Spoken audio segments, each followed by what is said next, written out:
Hello, thanks for joining us today. We're going to wait just a few more moments to allow everyone to join the session, and then we'll begin.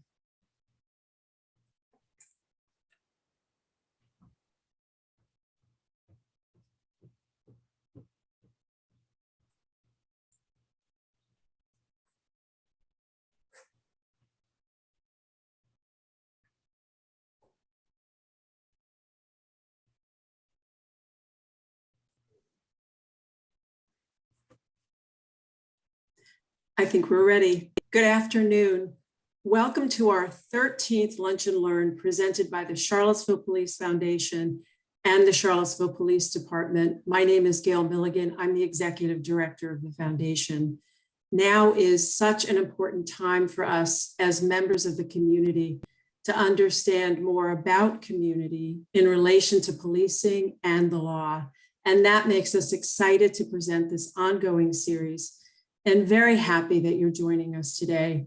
We so greatly appreciate the partnership with CPD and the time and effort all of the presenters have invested in bringing this information to us. We also appreciate the support from the Batten School of Leadership and Public Policy and from our hosts, Andrea and Katie.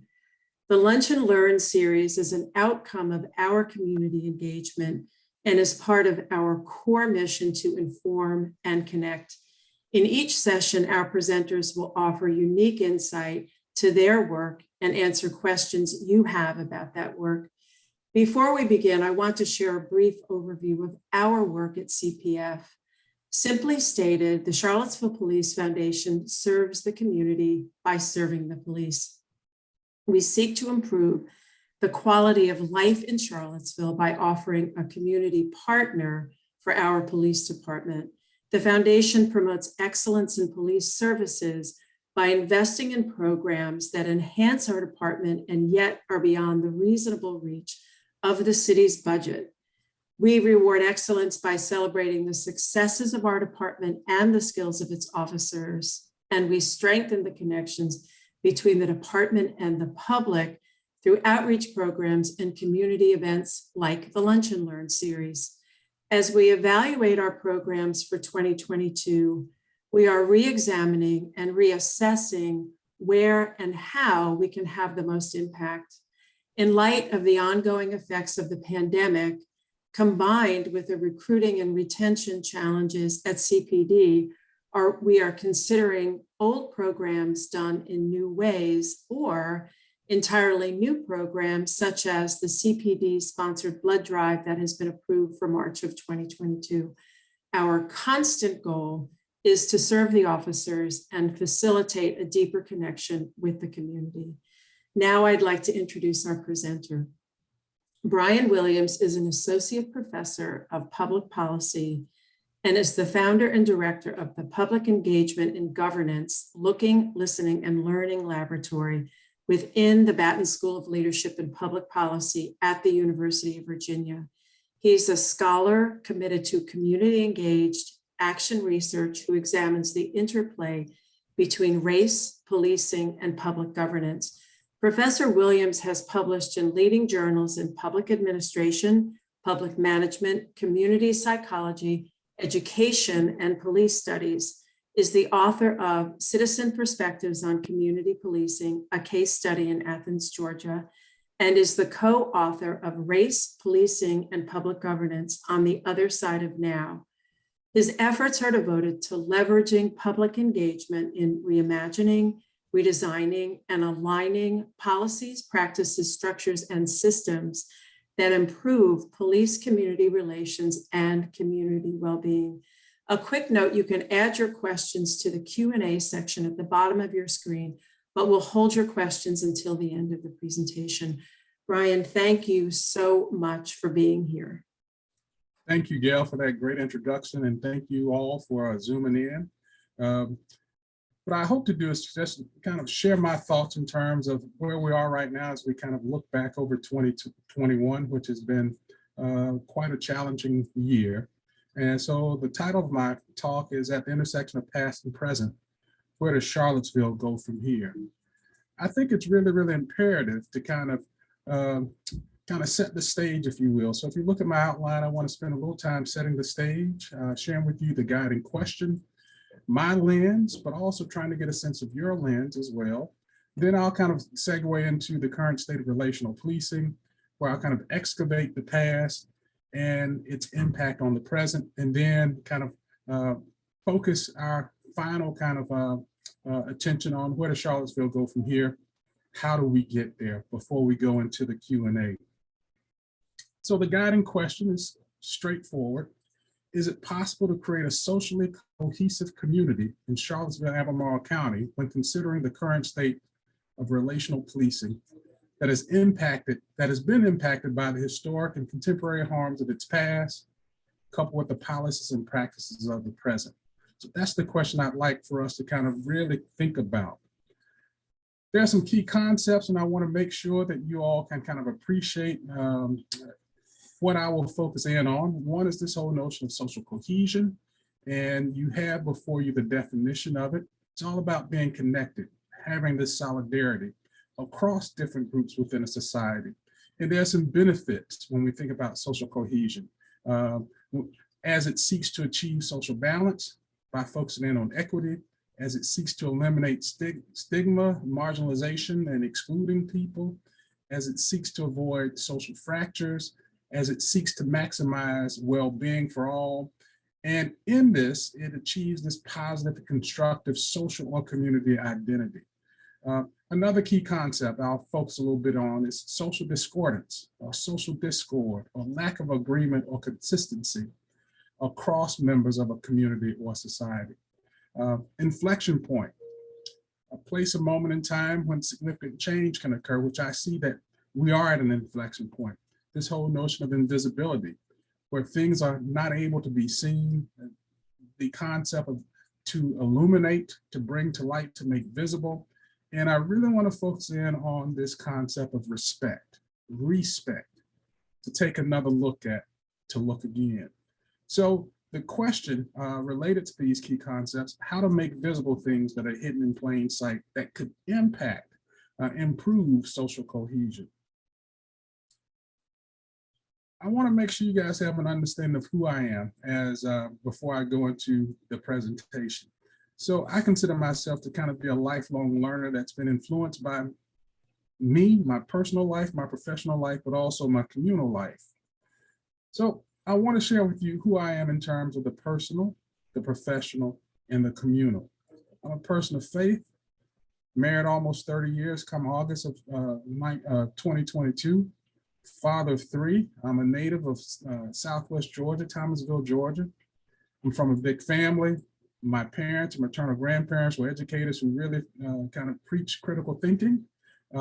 Literally, I'm the great grandson of two formerly enslaved men, both born in the 1820s.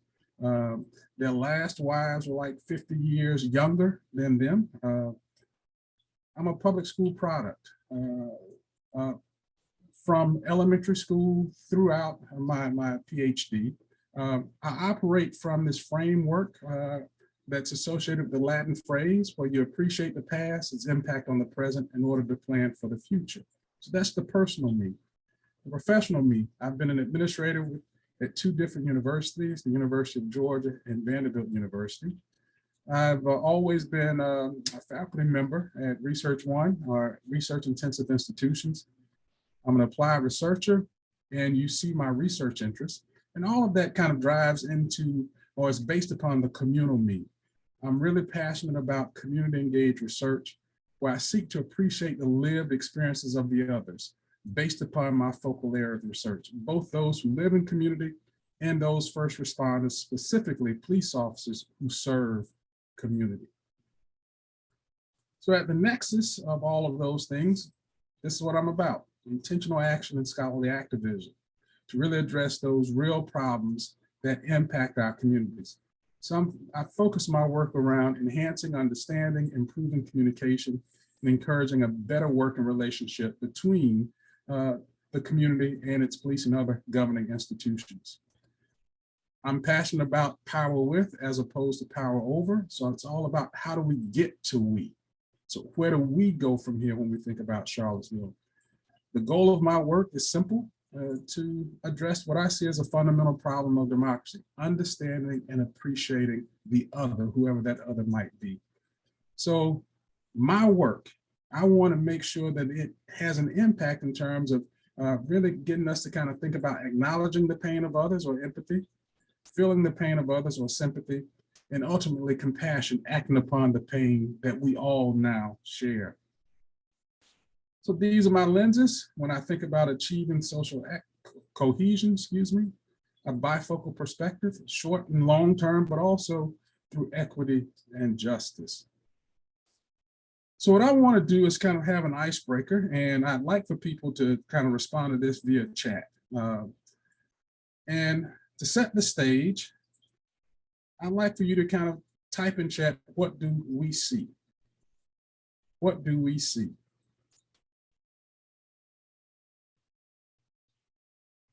I haven't gotten a chat response yet. Hopefully I will get a chat response. So what do we see? Okay, I'm getting some chat responses. Peanut butter and jelly sandwich. All right, correct.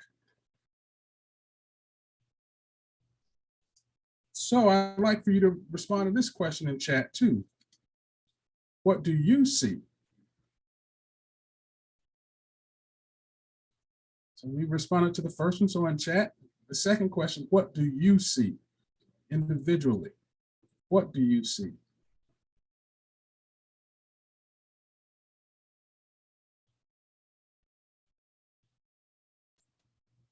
I have one response, two responses in chat. A yummy lunch, a tasty lunch. You guys must be like me. I'm a little munchy right now. But yeah, I think we all see maybe a yummy lunch, a tasty lunch based upon those who are zooming in. But if we had a larger number, some may see something totally different. They may not see a yummy lunch. They may see death sandwiched between two pieces of bread. And those are folks with peanut allergies, right? Our lived experiences shape what we see, shape what makes sense to us, shape what we appreciate. But we have to come to acknowledge that we're different. We may look at the exact same thing, but we could see the same thing, but we can interpret it in different ways. One that's really beneficial, tasty, yummy. The other one that could be deadly.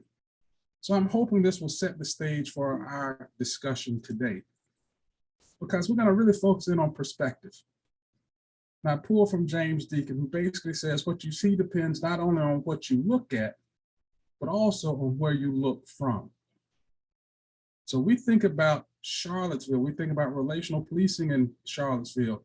I'm hoping we can appreciate maybe the different perspectives that people may have. Not just what you look at, but also on where you look from. When I think about Charlottesville, I've been here almost 4 years, maybe a couple more days this month. Got here late December of 2017, started visiting professorship in the Baton School, January of 2018. But I've been fascinated by Charlottesville since I've been here. Great social laboratory. And to me, it's a tale of one city with conflicting perspectives. So I pull upon quotes from Charles Dickens, A Tale of Two Cities. To some, this could be the best of times. To others, it's the worst of times. To some, it's an age of wisdom. To others, it's an age of foolishness. Belief, incredulity. Light, darkness. Hope, despair. It's all about perspectives. And I think right now, at the intersection of past and present, we have some conflicting perspectives. But I'm hoping that we could utilize this to kind of think about where should we go from here. So I also want to kind of get something that's a little, couple with that, where you stand depends upon where you sit when we think about these conflicting perspectives. So today's approach and goal, I want to highlight that, utilizing the same Latin phrase. You got to remember the historic harms of the past, recognize the impact of these historic harms on the present, and how do we ready ourselves to move forward in a productive and constructive way towards a brighter future. So the goal of this talk is basically to encourage coordinated, collaborative, and collective efforts to address the social cohesion challenge that I think is a real and present danger, not just within Charlottesville, Albemarle County, but I think not only just across the US, but also across the globe. Last week, I gave a talk to a German audience based upon some of these exact same kind of things. So it's not just a local problem. I think the potential for it to be a global problem. So I want to kind of briefly go through some information about the current state of relational policing. But before I get into some statistics and some information, I do want to kind of share with you the theory behind policing, especially when I think about ethical policing. So I pull upon the International Association of Chiefs of Police Code of Ethics. The first kind of sentence: as a law enforcement officer, my fundamental duty is to serve the community, to safeguard lives and property, to protect the innocent against deception, the weak against oppression or intimidation, and the peaceful against violence or disorder, and to respect the constitutional rights of all to liberty, equality, and justice. So that's the theoretical principle of policing, if you kind of think about it, what it's all about, what it seeks to achieve, what it seeks to accomplish. But as a person who studied public administration, public management, it's all about bringing theory into practice. And that's always been a challenge when we think about when theory meets practice, especially when we think about in the context of historic harms, right? And these contemporary challenges that aren't just local, they aren't just regional, they aren't just national, but also global. In terms of historic harms, we just go back to the origin stories of police departments, the precursors of police departments. And we think about how those things have evolved over time. And this has kind of led to what I see a source of social discord, a lack of agreement, a lack of harmony, because there may not be a full understanding of how the past can impact the present. But I hope to kind of delve a little deeper into that as we make our way through. So the real is a house divided, right? Not the ideal, which is a house unified. And I pull upon Abe Lincoln's wise words: a house divided against itself cannot stand. A community divided against itself cannot stand. How do we bridge the gap? How do we repair the breach? Especially when we kind of think about how that impacts how we perceive policing, particularly in terms of confidence in policing. This is national information, not local or regional or global, but we see a difference by racial group in terms of confidence in policing. And I think that's a significant difference. Only 27% of Black adults have a great deal or quite a lot of confidence in police, compared to 56% of white adults. And this is not limited just to policing, but also those institutions where we see differences in Black and white and brown, calling your attention to the police, but also the criminal justice system, and how that really can impact social cohesion, right? Really reflects social discord. And I think it impacts race relations, right? So we look at some data in Black and white regarding race relations. Very good, somewhat bad, or very bad. When we look at the percentages of those who see race relations as being very or somewhat good, Blacks, 33%, white adults, 43%. And then if we look at some recent trends, we see how there's a sentiment that things are getting worse instead of getting better. And we see some key, inflection points, some critical incidents. I wanted to include what took place post the 11th and 12th of August here in Charlottesville, right? and then some other kind of key critical incidents. And just last week, when I looked at it the last time, 62% getting worse. All reflections of social discord, right? Not just locally, but nationally. And what we see is what I describe as an iceberg effect that's taking place, right? We can kind of perceive what might be taking place above the surface, but I think the mass is really below the surface. It forces us to kind of think deeper about these issues that's impacting our communities, locally, regionally, nationally, globally. And we have to kind of think about, going back to the past, the power of icebergs. Even though we may only see the tip of the iceberg, the power of an iceberg can sink a ship that most folks thought would never be sunk, the Titanic. There could be some Titanic costs and consequences that's associated with lack of cohesion. And we've seen evidence of that locally. The shots from 11th and 12th of 2017. Here this is right on the grounds of UVA. And we see some of the costs and consequences. Because the perception that has been created. But I want to spend just a couple of minutes kind of talking about making sure we understand and appreciate how we got here before we kind of think about where do we go from here.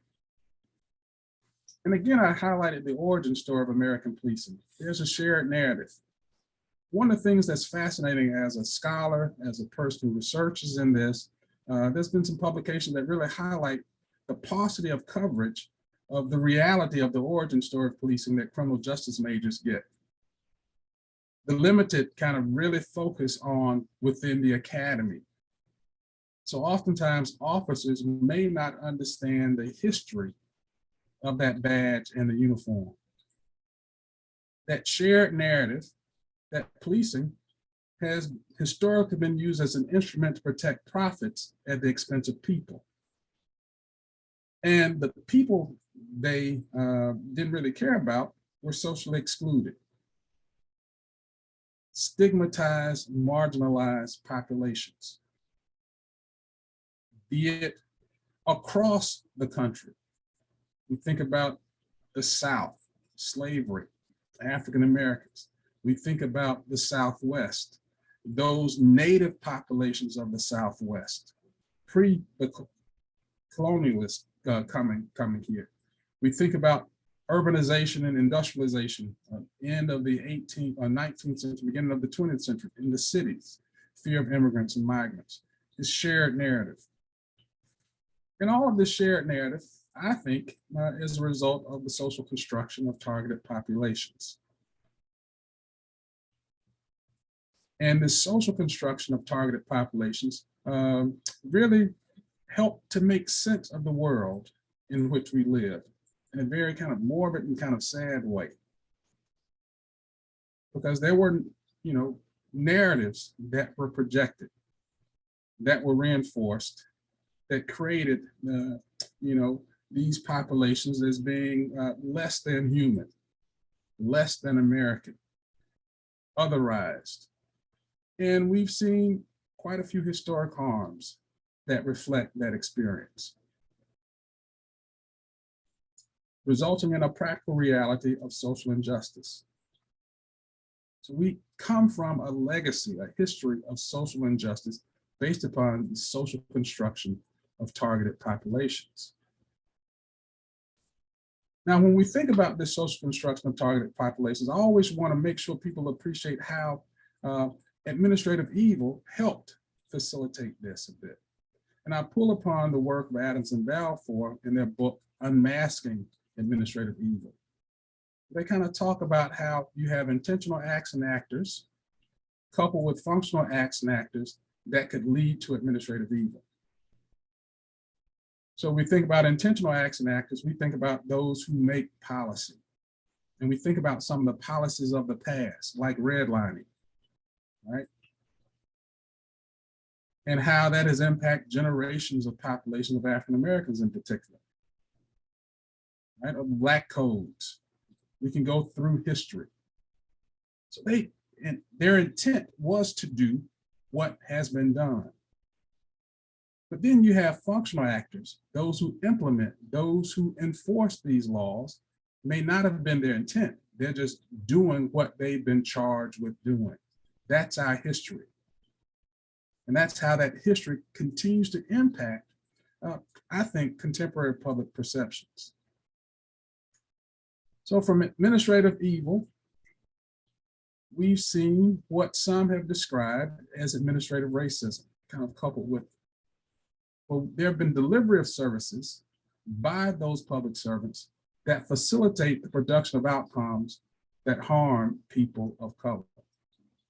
And if I had more time, we could kind of really go into a deep dive of this with multiple examples that highlight how administrative racism plays out with administrative evil. Great example, Levittown, the GI Bill. We can go on and on and on how these things have, the past has had an impact on the present, and how police officers who enforce the laws by being these functional actors are kind of caught up in this kind of vicious cycle. So speaking of a cycle, here's a visual representation of the social construction cycle, how it impacts these targeted populations. But the key is, how do we disrupt this cycle? Well, these social constructions create these social norms that lead to these public policies or political constructions that are then incorporated within public organizations that are part of professional practices that continue to reinforce these public opinions, that reinforce these social constructions. Vicious cycle. So now we can kind of see us being at this convergence of callousness based upon these public perceptions, these professional practices, and public policies that lead to discrimination, oppression, and injustice that leads to social discord. So right now we're at the convergence, what I see as chaos. Based upon this lack of awareness, this lack of understanding, this lack of acknowledgement, and the lack of collective action. And this allows us to kind of ask the question, well, Charlottesville, where do we go from here? With an understanding of our past, at the intersection of our present. I'm one who believes in the urgency of now, where action must take place and not inaction. So how do we align our public policies, our governing institutions, and professional communal practices with the expectations of the local residents that can facilitate social cohesion? I make the argument we're somewhat out of alignment, but with alignment, I think we can get to this place of social cohesion. So at this current intersection, I do see that there are some obstacles, but as an optimist, as a person of faith, I always see opportunities. So what are the implications for research? We have a major research institution here in Charlottesville, and there's some folks doing some fascinating research around this topic. What are the implications for public policy and the public policy making process? For not just professional practices, but also communal practices. What are the implications for engagement that's intentional, that's meaningful, that's equitable? What are the implications for how we disseminate or share information?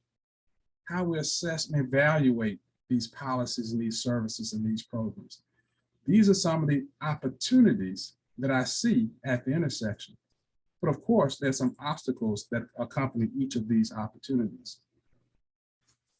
The opportunity is to really be people-centric in terms of the process of facilitating social cohesion, right? How do we center people? And I mean all people. not the power over model that's been very traditional, but the power with model that's can be challenging, but I think rewarding, because it will allow people to engage in a process to co-conceive and to co-construct a community, a house, if you will, that accommodates us all, right? But this is a challenge and opportunity that's associated with the motto of the US, right? Out of many, one. That's what we aspire to be, to become, out of many, one body. In theory, that's exactly what we are. We're one body with many parts. But how do we make sure that we appreciate each of the parts that make up our body and include them in the process of co-creating and co-producing what's needed here? So the opportunity at the intersection is to really appreciate not just the stain, but also the tattoo. And what I mean by this is the human stain and the human tattoo, right? How do we appreciate our humanity? How do we acknowledge the strengths, but also the weaknesses that come with our humanity? And how do we utilize that to kind of really rigorously engage in processes like research to kind of, how do we rub out the stain? How do we fully appreciate that stain, and then kind of what kind of chemical kind of compound we need to kind of grapple with erasing that stain, removing that stain. But when we think about a tattoo, that's something that's embedded within us. And I'm not really sure we cannot remove it without some kind of radical surgery, but I still think it still influences us. That's an opportunity for us at the intersection. Another opportunity, I use this a lot, is for us to be not only just a thermometer, an instrument that registers the temperature of an environment. You know, how do we really value those voices that alert us to the temperature of their environment, and not devalue them, not mute them, but embrace those voices because that's their reality. But also an opportunity to become a thermostat, where we can change and maintain a temperature of an environment that everyone can enjoy, right? So the value added by what I see as constructive and productive public activism. And when we think about social discord, oftentimes we ask the question, is it the apple, the barrel, or the tree? But I say it's the influence of the soil, right? It's just not the individual, it's just not the organizational institution, it's just not the system, it's our society. Acknowledge it, acknowledge our history, right? We cannot change our past, but we can mitigate its effects on our present and the future. And what I highlight with the soil is, if the soil is contaminated, being a son of the South, Southwest Georgia, whatever's planted in that soil will be impacted by it. So we must address all four facets in hopes of achieving this notion of social cohesion. So let's look at some practical implications. There's an opportunity for us to really embrace this notion of representation, not only just within public organizations that serve, but the public who should participate in governance. Making sure that all of these participants in this governance process mirror the demographics of our community, not just passive mirroring, but really speaking to what they represent. All with efforts toward kind of this intentional action to affect positive change, to achieve this notion of true power with shared power, right? But with a cautionary note here, the potential for co-contamination, where those on all sides could bring in some things that could really muddy and mess up the process. And I'm happy to kind of unpack that more if there are questions. One of my colleagues here at UVA very real, practical implication at the intersection of past and present. Equitable engagement and collaboration. Appreciating how trauma is impacting all of us, those in community and those who serve community, right? Making sure that we're intentionally inclusive when we think about engaging with others, collaborating with others. Who are those voices that haven't been at the table, and how we prepare a place for them to come to the table? Being responsive to whoever the other might be, whose views might conflict with ours, being truth-seeking, being deliberative, being flexible, being adaptive, catering to our community, the various facets of our community. And of course, all of this leads to co-creation and co-production. Making sure, and maybe the word co, that code doesn't really reflect it. I'm working on this idea of poly-creation, poly-production. Co might imply only just a select few. Poly, I think, many. How do we make sure that we engage in this poly-creative, poly-productive kind of process? Another implication is, associated with this African proverb: if you want to go fast, you go alone, but if you want to go far, you have to go together. At the intersection of past and present, there's a temptation to go fast. But from my vantage point, especially when we kind of think about public governance being a process, acknowledging how social exclusion is a reality, and there's a process to fully socially include, I think we have to go far, meaning that we have to go together, meaning that we might have to temper expectations in terms of things happening overnight. So on the other side of now, to sum it up, I see an opportunity to deconstruct and to reconstruct. At the intersection of past and present, we cannot go back. We have to make progress. And we can't make a right turn nor a left turn. That's not making progress. Those are just towards dead ends. We have to engage in a process where we collectively construct, collaboratively construct a brighter future across the various segments of the Charlottesville community. Those who serve community and those who are served by the community.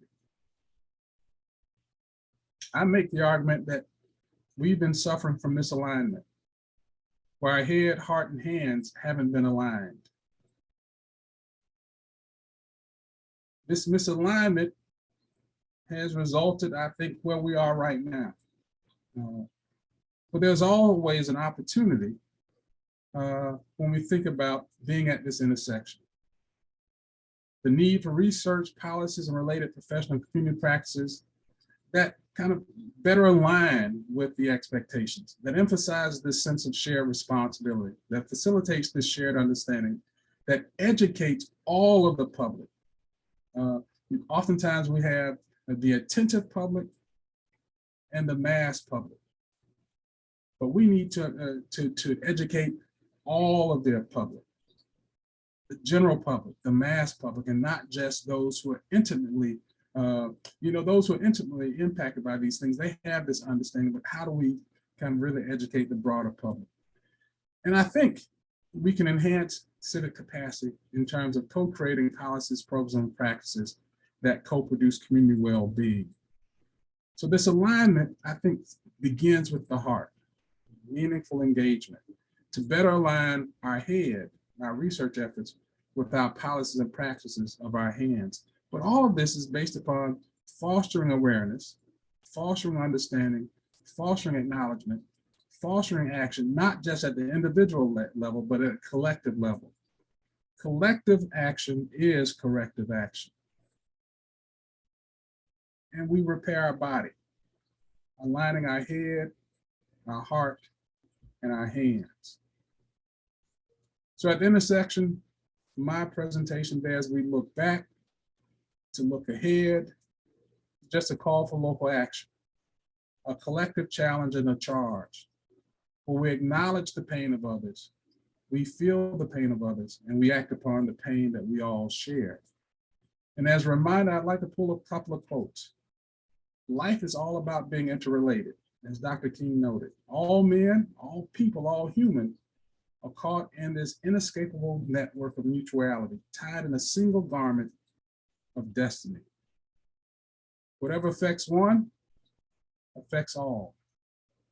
I could never be what I ought to be until you are what you ought to be, and you could never be what you ought to be until I am what I ought to be. This is the interrelated structure of reality. As an optimist, I always like using Emerson's. What lies behind us and what lies before us are tiny matters compared to what lies within us. It's within us to get to it. But also as an optimist, I also like to kind of highlight what Dr. King said too. At the intersection of past and present, in terms of where do we go from here, we have to understand that we got to learn to live together as brothers or perish together as fools. I prefer the former and not the latter. Thank you so very much. I'm happy to entertain your questions at this time, and I do see there are a couple of questions in chat, and I'll see if I can pull those up. Would you like me to just read them to you, Brian, to make it simple for you? Yes, that'll be great. Thank you. There's a lot to unpack there, an awful lot for us to think about, and we so greatly appreciate you putting it all together for us. So this is a really interesting question that I'll read for everyone. Do you think there are changes that CPD can make now before the city leadership structure is stabilized, before permanent hirings of city manager, CPD chief, HR director?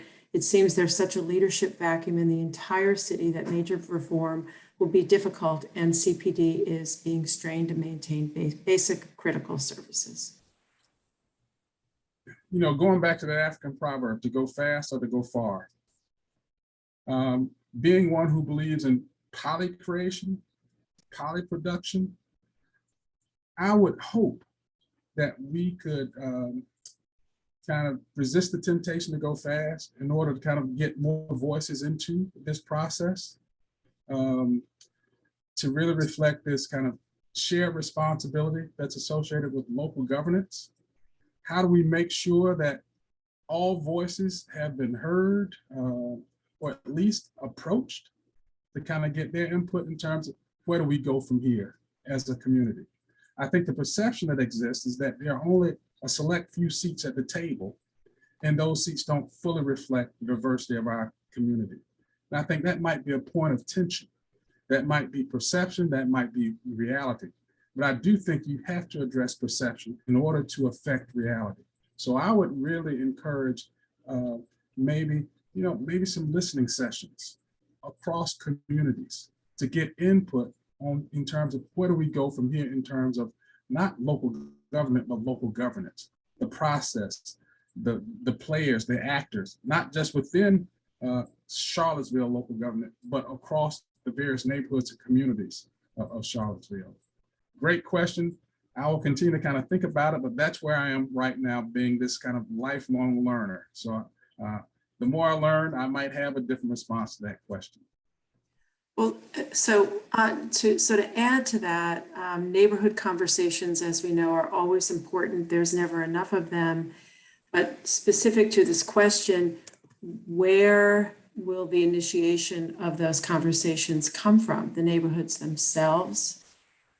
I believe in grounding these I would like to see them come from the various communities.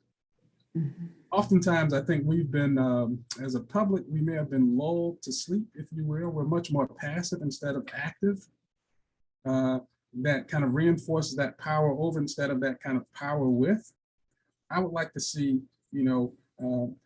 bottom up, top down, side to side kind of conversations that's taking place, that being facilitated to kind of make sure. So the side to side could be maybe some of these institutions, instead of the communities being the bottom up, the top down being like local government, side to side could be some of these institutions, these anchoring institutions and organizations.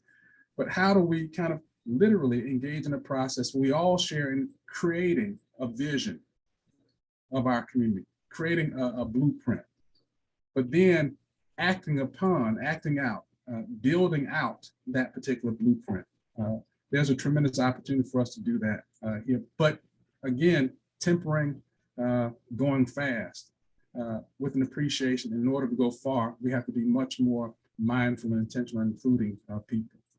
Mm-hmm. Thank you. So this next question, I think the answer you just answered. What can we actual citizens do to fix our actual Charlottesville in particular? And I think being an initiator perhaps of these local neighborhood conversations might be one thing that we try to find ways to initiate. I think one of the things we have to do too is I wanted to start off by highlighting perspectives, utilizing that peanut butter and jelly sandwich, appreciating that we could all look at the exact same thing, but we have different realities of that exact same thing. So how do we create the space where we are accepting of difference, right? And I think that's one of the greatest challenges since I've been here observing. This is a siloed community. And public administration, we write about, not having a safe space that's associated with silos, but a brave space that gets people out of their silos. And it's all about being vulnerable, right? How do you challenge yourself to say, hey, I've never thought of that, but maybe I should consider thinking of that. Not necessarily meaning that you have to agree with it, but how do you put yourself in the shoes of someone else to get a sense of where they're coming from. And right now, I think the lack of meaningful engagement is something that troubles me a bit. The unwillingness of people with different viewpoints sitting at the table to discuss, to have a dialogue where you literally speak across differences, to engage in this notion of respect, to take another look at, to look again, right? Going back to this whole notion of social construction and how that plays out. We have a social constructed view of police, right?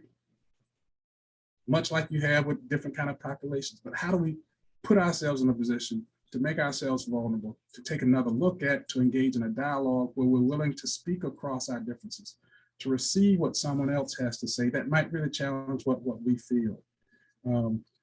Oftentimes in my presentation, I use this quote: in order to bring comfort to the afflicted, you have to afflict the comfortable.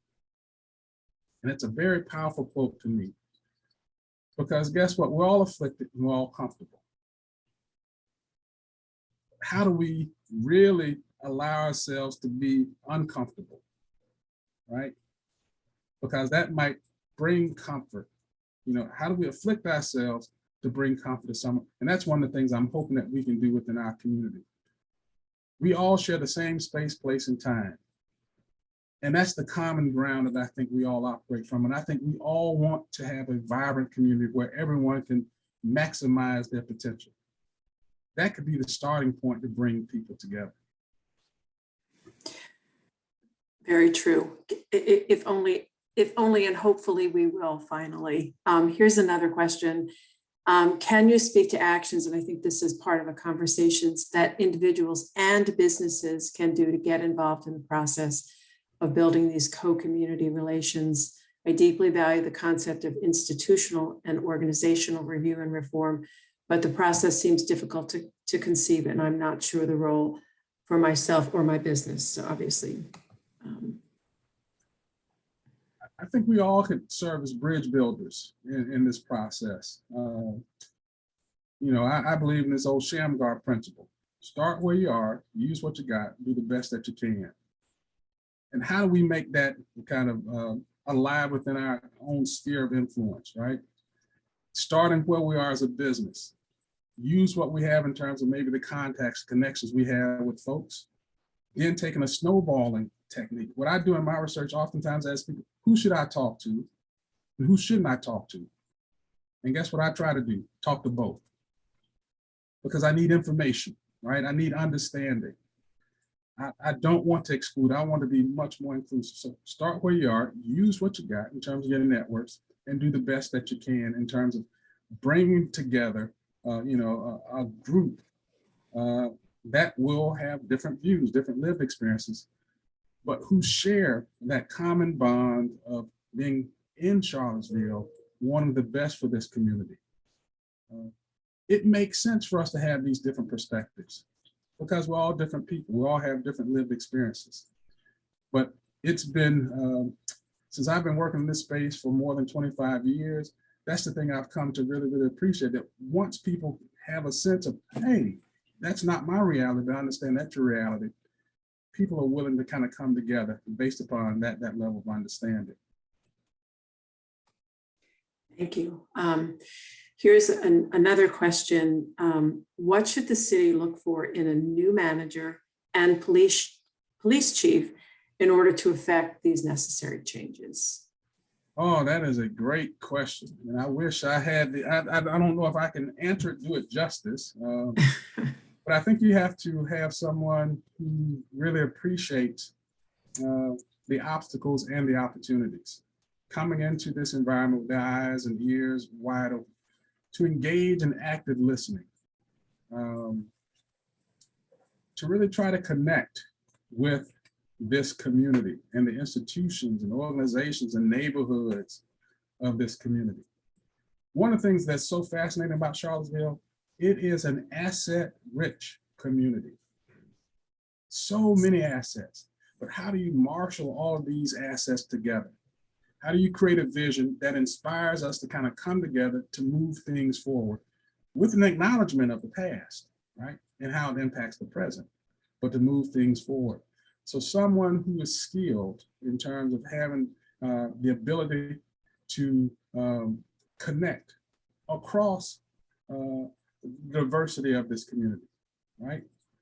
Who could sit with both princes and with paupers, who could really embrace the humanity of each of us. But I think one of the things as a community, what we have to do, we have to provide that person or those persons with the time to do what needs to be done. We live in this kind of microwave society. It took us a long time to get to this point. It's going to take us a long time to get away from this point. And I think we have to kind of really temper these immediate expectations. There will be a kind of learning process that will take place or should take place. And then as you learn, then you can kind of think about, well, what might be some ideas to kind of move things forward that have been kind of constructed collaboratively across our community. Thank you. Here's another question. There's a lot of questions today. What can we do to help the police? They're doing a difficult job with no leadership. What can we do to help the police in this day and age? To really, I have some research projects now that's really related to trauma within policing. They absorb trauma, right? And right now we're dealing with, a pandemic within a pandemic. Some have described it. When we think about COVID, but also when we think about kind of rectifying our past, when we think about issues of race. My personal view is, and I'll be honest, my dad used to always say, you can't have champagne taste with tap water money. Right now, police officers, like teachers and so many other kind of frontline folks, they're being tasked to do all kind of things, right? They live by the 24-hour rule of the day like we all do. But I don't think they're rewarded at a level that needs to, where they need to be. It's sad. I give talks and I give presentations and I'm brutally honest at times. And one of the honest things is like, okay, police officers, life or death kind of situations, much like a surgeon. I would not want my surgeon to have a second job before she or he provides surgery for me. But yet that's that's what we've kind of normalized across the country. Well, we don't pay them enough. But this is their job, because it's all about life or death of individuals, of communities, of industries, right? Police play such a vital role in terms of our communities. Often I used to utilize this diagram of like the bicycle rim with the hub and the various spokes. The hub of our community I see as being police departments. Everyone's connected, right? Everyone's connected to it. They're so vitally important. Now, I hope that as a community, as a country, that we would really fully appreciate the value that they add. And that would be reflected in, compensation that comes with expectations, right? And I think that that's a challenge. And that's one where I'm not sure if we have the political will to make that happen in terms of making sure they're compensated at the level that we expect.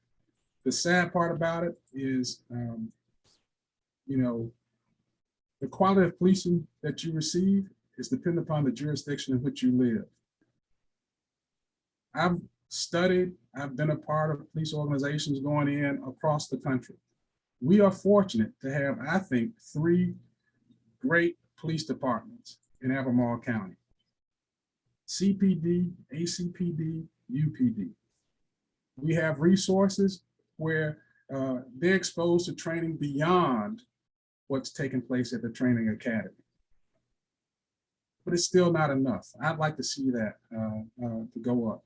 But we can travel 30 minutes outside of this county, and we might enter into some jurisdictions where the quality of police services aren't at the level that we have here within our county. That's based upon, the reality of resources or lack thereof. One of the things that we've been talking about within the foundation is the concern that the community at large isn't aware of how poorly compensated specifically the Charlottesville police officers are. And, we're looking to find ways to raise that awareness within the community. So, a larger community will to cause change might occur. So that's something that we have been discussing. There's a few more questions, but I also, being the keeper of the time, need to be the respecter of the time. So let's ask one more. And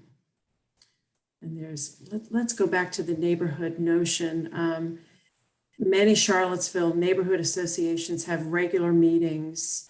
Might these be the opportunity to have CPD and the city and Baton UVA perhaps engage the neighborhoods in their comfort zone to get focused, thorough, and direct input on the desired direction of policing? I think that's a great opportunity that we could take advantage of. Going back to some of the points I pulled from Frank Dukes' work, how do we kind of adapt things to fit the communities? We have to be flexible. We have to be intentional. So I love the idea of having it within the community, inviting those in the community to be a part of that kind of conversation. A plug that I'm hoping that will be online relatively soon is something they're doing in Richmond that I see has tremendous potential. Communities, they are creating what they call Richmond Community Academies, much like a Citizen Police Academy, but what it will do is flip things around a bit. It'll balance it out, where officers will get a sense of the history of those communities and how that history is impacting the relationship. But what's more important about that whole thing is how to move things forward. So they will train officers, if you will, about the community, provide information, much like the Citizen Police Academy.